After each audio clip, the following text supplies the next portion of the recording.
तो आज आम पढ़ा जाऊँ बहुत दिन पर गोपाल भांड रहस्यर भाग 13 कृपण महाजन और वैद्यराज गोपाल।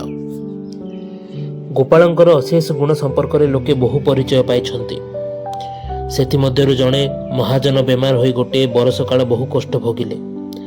अनेक अर्थ व्यय है नाड़ी कौन औषध काम करूनी। तांकर पुआ आसी गोपाल भांड को कांदी कांदी कहला, मौसा बापा आ बंचे ना किरे कथा कौन? हाँ मौसा, पेट मरा रोग, अज्ञान हो जाउछंती, भात खाई पारुना, खाली हाड़ दी खंडे देहर अच्छी। से खबर देइछंती आपन को देखिबे बोली। महाजन पिलादिने गोपालंकर शांत थिले। अल्प कई वर्ष बड़ हेले मध्य सांग होई चलुथिले। एपरि कौन हैला तांकर?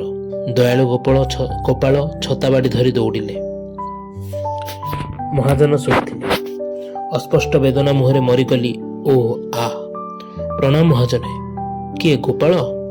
देख गोपाल, मु आ बंचिबे नाही। मोर केही हेले विश्वासी लोक नाहांती। मोर एकमात्र पुअर बाहागर मध्य होइनी, सेथिपाई तते डकाइछि। तू निजर पुओ परि ताकू देखिबु, भरोसा हेबु। गोपाल हसी हसी कहले, कि हो एकी कथा? तमे मरिबो काहेकि? सब बोझ तमे खलास करी तापरे जीव। केड़े केड़े रोगरु लोके भल होइछंती, तमे भल होई पारुन? हूँ देखी तम हाथटा, कपाल सब ठीक अच्छी। तमर कृपणता दोषरु ए रोग होइछि। महाजन पेट को चापी धरी कहले, थाउ गोपाल, दारुण जंत्रणा और जमर डाकरा बेले तमर हास्य मते बहुत बाधिलानी। महाजनकर स्त्री पुओ सबु कथा कहीगले। गोपाल तांको बटुआ खली कालिंका सुखिला बेलपत्र धंडा टिके महाजन हाथ को देई कहले, महामाईंकर महा औषध ये पाई दियो।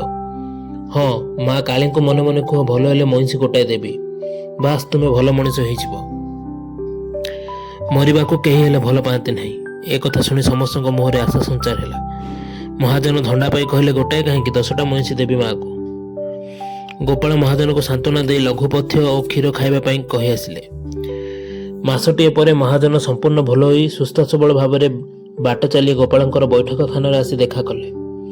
कहले, बुझिले वैद्यराज, मु तम पाखरे चिर ऋणी। गोपाल कहले, विश्वास द्वारा असाध्य साधन हुए महाजने। भल तो हो गल, माँ काली को मईंसी देलुनी? हाँ दबा। गोपाल हसिले, कहले, शीघ्र दियो। कृपण महाजन कहले, गोपाल कथा कौन कि? बेमार पड़ी महाजनी खबर नहीं पारिले नहीं, बहुत नष्ट है। भावुचे मईंसी न दे छेलीटे देले केमिति होता। गोपाल बड़ बड़ आखिरे चाहे कहले, तमर रोग आहुरी अच्छी महाजने। हेउ जहाँ हवा कथा शीघ्र मंदिर को जाई क्षमा प्रार्थना करी दे दियो, नहेले खराब हबो। महाजन मंदिर को गले। देवी को प्रणाम करी कहले, माँ जगतटा तोर, मु आ कौन देवी? गाँव में केते छेली मईंसी अच्छी, तोर जहाँ इच्छा ताको खाइचा, मो पाखर आशा रखिनी। यह कही महाजन घर को चलीगले। कुछ दिन पर महाजन पुणी पेट मरा रोग बाहरिला। पूर्वापेक्षा बहु गुण बढ़ीगला। गोपाल को पुनर्बार डाकरा है। गोपाल सेठारे पहुंची कहले, कृपणर ठकामी जोगु रोग पुणी थरे देखाला। महाजन कहले, मते उद्धार कर गोपाल, मु कृपणता करी नहीं, जीवन लगी तुम जहाँ कह करी। गोपाल कहले, आग छेली बोली, तापर मईंसी बोली। बालक भोजन, ब्राह्मण भोजन। कृपण महाजन कथार पुओ सबू हाँ करते। आश्चर्य कथा, महाजन भल हो गले। क्रमे गोपालंकर वैद्यगिरी कथा चारिआडे राष्ट्र हो गला। बहुत लोक आसिले। गोपाल सेमान को ठकामी भंडामी न करी केवल देवी नाम और प्रसाद दियंती। जार विश्वास हुए से गोपालंकर जार विश्वास हुए से भल हो जाए। अविश्वासी माने तांको भांडुआ कही दूरे रहंती। गोपालंकर गर्भ न थाए किंबा आनंद मध्य न थाए। से जने साधारण सेवाकारी परि दिन कटाउथांती।